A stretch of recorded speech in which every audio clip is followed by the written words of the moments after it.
On and on डायबा life, मधुमेह रहित जिंदगी की ओर, डायबिटीज के क्षेत्र में एक आविष्कार। आइए इस डायबिटीज को संक्षेप में जान लेते हैं। डायबिटीज मेलाइटिस या मधुमेह एक चयापचयी विकार है जो इंसुलिन स्राव की गड़बड़ी या इंसुलिन प्रक्रिया में गड़बड़ी या फिर दोनों ही वजहों से होता है। डायबिटीज पैनक्रियाज का विकार है। पैनक्रियाज इंसुलिन नामक एक पदार्थ को खून के अंदर रिलीज करता है, जिससे शरीर को ग्रहण किए गए खाद्य पदार्थों में से शर्करा व कार्बोहाइड्रेट्स को ग्रहण करने में मदद मिलती है। डायबिटीज कोई बीमारी नहीं है, बल्कि एक चयापचयी विकार है। किसी व्यक्ति को जब डायबिटीज होता है, तब या तो उसके पैनक्रियाज इंसुलिन बनाते ही नहीं है, या फिर अपर्याप्त मात्रा में इंसुलिन बनाते हैं, या फिर इंसुलिन बनता तो है परंतु ठीक तरीके से अपना काम नहीं कर पाता। डायबिटीज से होने वाली कई गंभीर परेशानियां हैं, जैसे हृदय रोग, पैरों में संक्रमण, लैंगिक समस्याएं, अल्जाइमर रोग, स्ट्रोक, मसूड़ों के रोग, सुनने में दिक्कत, स्नायु रोग, घाव का देर से भरना, दृष्टि दोष, किडनी व ब्लैडर फेलियर और गर्भावस्था की पेचीदगी इत्यादि।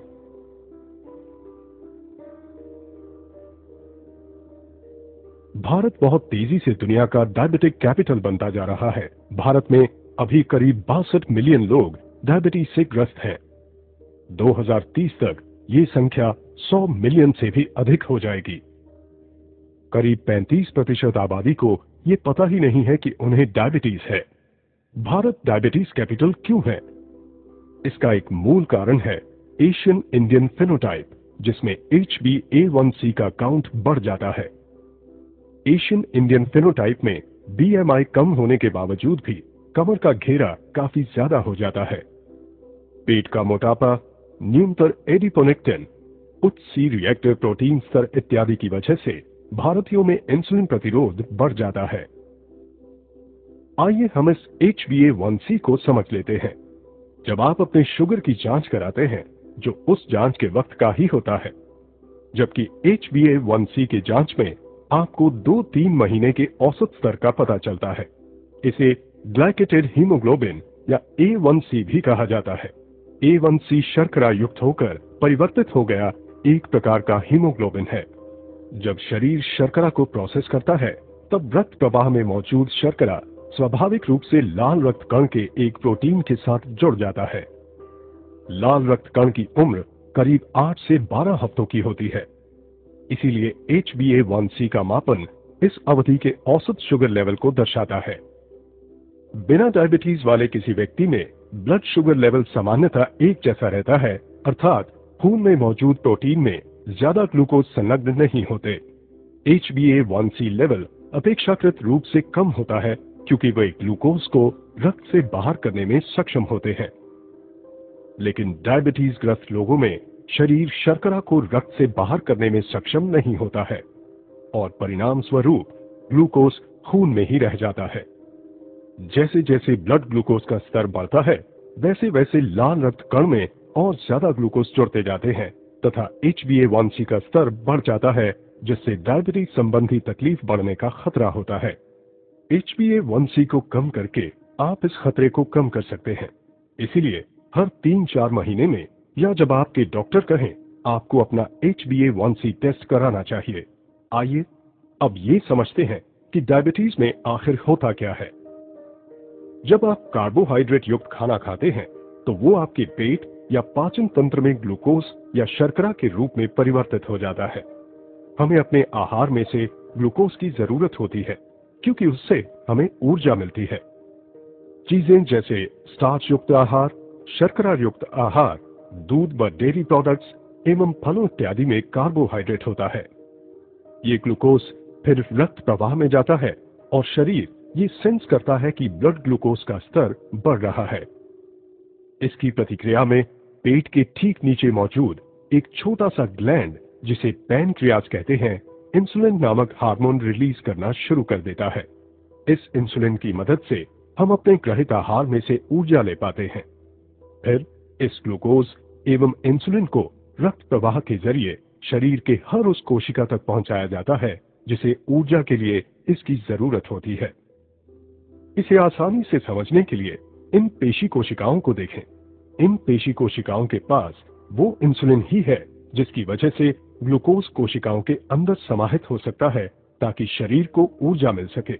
ऐसे समझें कि इंसुलिन इन कोशिकाओं के दरवाजे पर लगे तालों की चाबियां हैं। जब ये चाबी होगी तभी दरवाजे खुलेंगे और ग्लूकोज कोशिकाओं के अंदर जा सकेगा। इस प्रकार ब्लड ग्लूकोज का स्तर नहीं गिरता है, लेकिन लीवर के द्वारा उसमें संचित किए गए अतिरिक्त ग्लूकोज को रिलीज करके इस ब्लड ग्लूकोज लेवल को कभी भी टॉप अप किया जा सकता है। ब्लड ग्लूकोज बार बार बढ़ता है और ज्यादा से ज्यादा इंसुलिन पैदा करता है ताकि वो उन बंद दरवाजों के ताले की चाबी बनकर उस ग्लूकोज को रक्त प्रवाह के जरिए कोशिकाओं के अंदर पहुंचा सके। रक्त शर्करा जब ऑप्टिमम लेवल पर होता है तब शरीर उत्तम रूप से काम करता है, लेकिन जब ब्लड शुगर का लेवल बढ़ जाता है तो शरीर ठीक से काम नहीं कर पाता। सामान्यतः हमारे शरीर के अंदर ही एक साइकिल होता है जो शरीर में इंसुलिन एवं ग्लूकोज स्तर को संतुलित करता है, और ये संतुलन निर्भर करता है हमारे आहार, पैनक्रियाज एवं लिवर पर। कुछ लोगों में जब ये सिस्टम ठीक से काम नहीं करता है तब उसे डायबिटीज कहते हैं। डायबिटीज मुख्यतः 3 प्रकार के होते हैं: टाइप 1, टाइप 2 एवं GDM। आइए जानते हैं टाइप 1 के बारे में। डायबिटीज में शरीर में इंसुलिन का निर्माण ही नहीं होता है। ये एक ऑटो इम्यून रिस्पॉन्स की वजह से होता है जिसमें कि पैनक्रियाज के अंदर की इंसुलिन निर्माण करने वाली कोशिकाओं को शरीर ने नष्ट कर दिया है। अभी तक ये नहीं पता लगाया जा सका है कि ये कुछ लोगों में क्यों होता है और अन्य लोगों में क्यों नहीं होता। कुल डायबिटीज की आबादी का करीब 10% टाइप 1 डायबिटीज होता है। ज्यादा करके ये 40 साल से कम की उम्र में ही हो जाता है और बचपन में होने वाली डायबिटीज का ये एक मुख्य प्रकार है। आइए अब बात करते हैं टाइप 2 डायबिटीज की। डायबिटीज मधुमेह पीड़ितों की कुल आबादी का करीब 90% होता है। पाश्चात्य देशों एवं गोरे लोगों में ये 40 साल की उम्र के बाद होता है, जबकि एशियन एवं भारतीय मूल के लोगों में ये 25 साल की उम्र के बाद हो सकता है। टाइप 2 डायबिटीज थोड़ा जटिल है क्योंकि इसमें अनेक प्रक्रियाएं जिम्मेदार हैं। इसमें या तो शरीर पर्याप्त इंसुलिन नहीं बना पाता है या फिर बना हुआ इंसुलिन ठीक से काम नहीं करता है। ये शरीर का वजन अधिक होने से भी हो सकता है। चर्बी की वृद्धि की वजह से इंसुलिन अपना कार्य सही तरीके से नहीं कर पाता, लेकिन ये सही वजन वाले लोगों को भी हो सकता है। टाइप 2 डायबिटीज में कार्बोहाइड्रेट युक्त आहार पेट एवं पाचन तंत्र में सामान्य रूप से ही ग्लूकोज में परिवर्तित होता है। फिर वो ग्लूकोज रक्त प्रवाह में जाता है। पैनक्रियाज इंसुलिन का निर्माण शुरू कर देता है जो ग्लूकोज के साथ रक्त प्रवाह के जरिए शरीर के उन सभी कोशिकाओं तक प्रवाहित होता है जिन्हें ऊर्जा के लिए ग्लूकोज की जरूरत होती है। परंतु यहाँ ग्लूकोज किसी भी तरीके से कोशिकाओं में प्रवेश नहीं कर पाता है क्योंकि उनके दरवाजों के ताले चर्बी जमा हो जाने की वजह से अवरुद्ध हो जाते हैं। अर्थात इंसुलिन भी उन कोशिकाओं के दरवाजों को ठीक से खोल नहीं पाता और इस वजह से शरीर में शुगर लेवल बढ़ता जाता है। इसकी प्रतिक्रिया में पैनक्रियाज और ज्यादा इंसुलिन का निर्माण करता है, अतः रक्त शर्करा का स्तर बढ़ने लगता है और इंसुलिन का स्तर भी बढ़ता जाता है। ये स्थिति और भी ज्यादा जटिल हो जाती है जब ऊर्जा के लिए व्याकुल कोशिकाएं लिवर को इमरजेंसी सिग्नल भेजने लगती हैं ताकि लिवर अपने संग्रहित ग्लूकोज को रिलीज करे। इस प्रकार ब्लड शुगर का स्तर और भी बढ़ता है और पैनक्रियाज और ज्यादा इंसुलिन बनाती रहती है। पैनक्रियाज ये काम तब तक करती रहती है जब तक वो थक ना जाए और ऐसे में अंततः वो क्षतिग्रस्त हो जाती है। टाइप 2 डायबिटीज के लक्षण बड़ी देर से प्रकट होते हैं और कुछ लोगों में तो इसका कोई लक्षण प्रकट ही नहीं होता है। यही कारण है कि टाइप 2 डायबिटीज से ग्रस्त लोग 10 साल तक भी बिना किसी लक्षण के हो सकते हैं।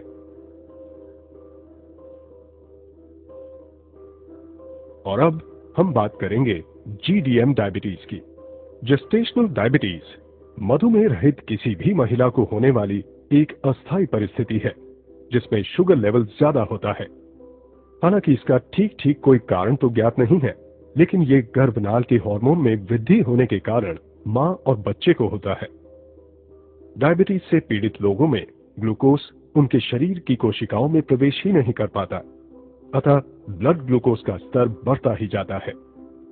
शरीर प्रतिरक्षा के तौर पर किडनी के जरिए इस ग्लूकोज के स्तर को कम करने की कोशिश करता है या फिर छुटकारा पाना चाहता है, और यही कारण है कि डायबिटीज वाले लोग बार बार पेशाब करने जाते हैं, क्योंकि किडनी खून के बाद ग्लूकोज को फिल्टर करती है और इसमें बहुत सारा पानी लेती है, जिसके कारण डायबिटीज वाले लोगों को बार बार प्यास लगती है। उनके पेशाब में बहुत सारा ग्लूकोज होता है, जिससे बैक्टीरिया को पनपने के लिए अनुकूल परिवेश मिलता है। इसीलिए अक्सर ऐसे में योनि संक्रमण व खुजलाहट होती है। इसी प्रकार रक्त में भी ग्लूकोज की मात्रा काफी अधिक होती है, जिसकी वजह से ताजे जख्मों पर सामान्य से ज्यादा बैक्टीरिया पैदा होते हैं और जख्म भरने में देरी होती है। ग्लूकोज आंखों के आगे लेंस में भी जमा हो सकता है, जिससे लेंस के अंदर का तरल धूमिल हो जाता है। इसकी वजह से डायबिटीज ग्रस्त कुछ लोगों को धुंधला दिखाई देता है, क्योंकि ग्लूकोज शरीर की कोशिकाओं में पहुंच ही नहीं पाता, जिससे कि शरीर को ऊर्जा नहीं मिल पाती है और परिणाम स्वरूप डायबिटीज वाले लोगों को ज्यादा थकान महसूस होती है और वो अपने दैनिक कार्यों को करने में भी असमर्थ महसूस करते हैं। लेकिन वहीं दूसरी ओर शरीर को काम करने के लिए ऊर्जा की निरंतर जरूरत होती है। ऐसी स्थिति में ऊर्जा पाने के लिए शरीर अपने अंदर संग्रहित वसा को तोड़ना शुरू कर देता है, और यही कारण है कि डायबिटीज में शरीर का वजन कम होने लगता है। इस प्रकार डायबिटीज के मुख्य लक्षणों पर एक नजर डालें तो वो हैं बार बार पेशाब के लिए जाना, ज्यादा प्यास लगना, योनि संक्रमण एवं खुजलाहट, जख्म का देर से भरना, धुंधली दृष्टि होना, थकान महसूस करना एवं वजन में कमी होना। डायबालाइफ डायबिटीज केयर के क्षेत्र में एक आविष्कार है। डायबालाइफ लहसुन के अंदर मौजूद स्टेबलाइज्ड एलिसिन पर आधारित है। लहसुन को एक चमत्कारी औषधि के रूप में जाना जाता है। लहसुन का इस्तेमाल प्राचीन काल से होता रहा है और ये इलाज एवं रक्षा के लिए इस्तेमाल किए जाने वाले पौधों में से है, जिसका लिखित प्रमाण है। लहसुन प्राचीनतम उगाए जाने वाले पौधों में से एक है, जिसे 5000 से भी ज्यादा वर्षों से उगाया जा रहा है। सभ्यता की शुरुआत से ही लहसुन का प्रयोग होता रहा है, चाहे वो मिस्र का पिरामिड हो या प्राचीनतम मंदिर। मजे की बात तो ये है कि वैसी सभ्यताएं जो कभी एक दूसरे के संपर्क में नहीं आई, फिर भी उन्होंने लहसुन का प्रयोग अपने उपचार व चिकित्सा में किया। मिस्र, रोम, चीन, भारत के प्राचीन मेडिकल की पुस्तकों में लहसुन के औषधीय गुणों का विवरण है। हजारों वर्षों से विश्व भर में लोग लहसुन को स्वास्थ्य लाभ के लिए उपयोग कर रहे हैं। प्राचीन काल से ही लहसुन को हर मर्ज की दवा माना गया है। कहा गया है कि इससे साधारण सर्दी फ्लू से लेकर प्लेग तक में फायदा हो सकता है। लहसुन डायबिटीज पर नियंत्रण करने में मदद करता है। लहसुन में पाया जाने वाला एलिसिन HbA1c को नियंत्रित करने में बेहद कारगर है, जो कि डायबिटीज कंट्रोल के लिए बेहद अहम है। ये ग्लूकोज टॉलरेंस को सामान्य स्तर में रखने में मदद करता है। लहसुन एंटीबैक्टीरियल, एंटीवायरल एवं एंटी फंगल है। शोधों से ये प्रमाणित हुआ है कि खून में पाया जाने वाला लाल रक्त कण लहसुन के यौगिकों को प्रोसेस करके उन्हें हाइड्रोजन सल्फाइड में बदल देता है, जो रक्त धमनियों को रिलैक्स करता है तथा रक्त प्रवाह को बढ़ाता है। बावजूद इन सब के कच्चे लहसुन की अपनी खामियां हैं। कच्चा लहसुन पेट के एसिड से नष्ट हो जाता है।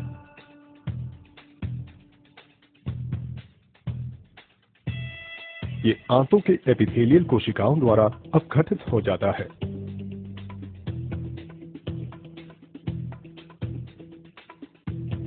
ये शरीर के पीएच से प्रभावित होता है।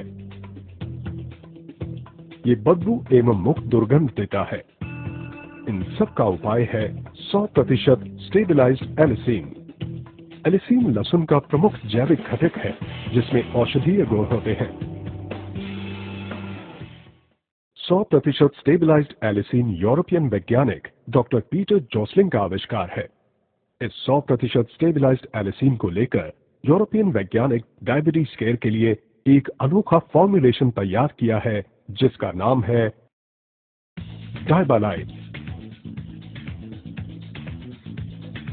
डायबालाइफ का अर्थ है मधुमेह रहित जिंदगी की ओर। डायबालाइफ एक आयुर्वेदिक औषधि है। ये डायबिटीज पीड़ित लोगों के लिए एक प्राकृतिक पथ्य है तथा बाकी सबके लिए बेहद स्वास्थ्यप्रद है।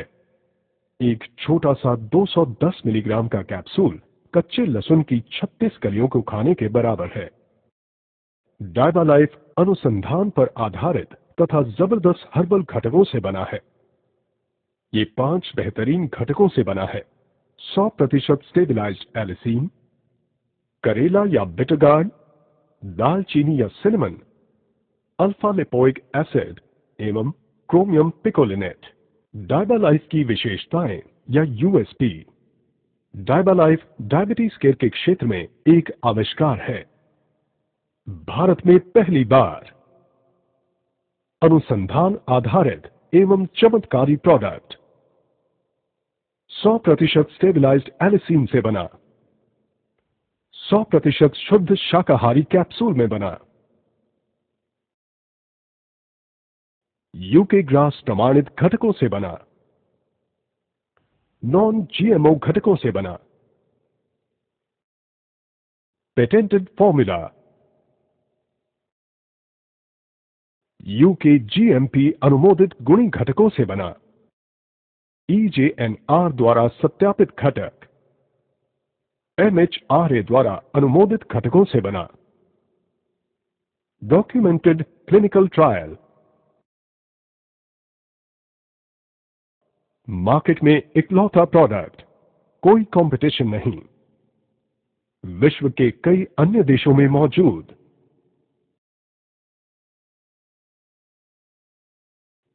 पूरी तरह से प्राकृतिक, कोई दुष्परिणाम नहीं। डायबालाइफ डायबिटीज के लिए खास तौर पर बनाया गया हमारा पहला फॉर्मूला है। इसके अंदर अनेक घटक हैं, लेकिन एलिसिन स्पष्टतः मुख्य घटक है जो टाइप 1 एवं टाइप 2 डायबिटीज में बेहद प्रभावी है। HbA1c को नियंत्रित करने में एलिसिन बेहद कारगर है। HbA1c हीमोग्लोबिन के साथ जुड़ने वाले ग्लूकोज का मापन है जो डायबिटीज कंट्रोल के लिए बिल्कुल अहम है। डायबालाइफ में मौजूद दूसरे अन्य घटक भी बेहद फायदेमंद हैं जो शरीर में इंसुलिन प्रतिरोध को कम करने में मदद करते हैं तथा ग्लूकोज टॉलरेंस की सामान्य स्थिति को सुनिश्चित करते हैं। डायबालाइफ का उद्देश्य प्री डायबिटिक लोगों को डायबिटीज से बचाना है। डायबालाइफ पाचन प्रक्रिया में से ज्यादा न्यूट्रिएंट व विटामिन अवशोषित कराता है तथा इंसुलिन प्रतिरोध को कम करता है जिससे कि प्री डायबिटिक स्थिति में कमी आती है। डायबालाइफ सबके लिए फायदेमंद है। डायबालाइफ ब्लड शुगर के लेवल को कम करने में मदद करता है। डायबालाइफ कोलेस्ट्रॉल को नियंत्रित करने में मदद करता है। डायबालाइफ इम्यूनिटी या प्रतिरक्षा को बढ़ाता है। डायबालाइफ ब्लड प्रेशर को नियंत्रित करने में भी मदद करता है। डायबालाइफ का R&D एवं प्रोसेसिंग अत्याधुनिक तकनीकी युक्त संयंत्रों में किया गया है।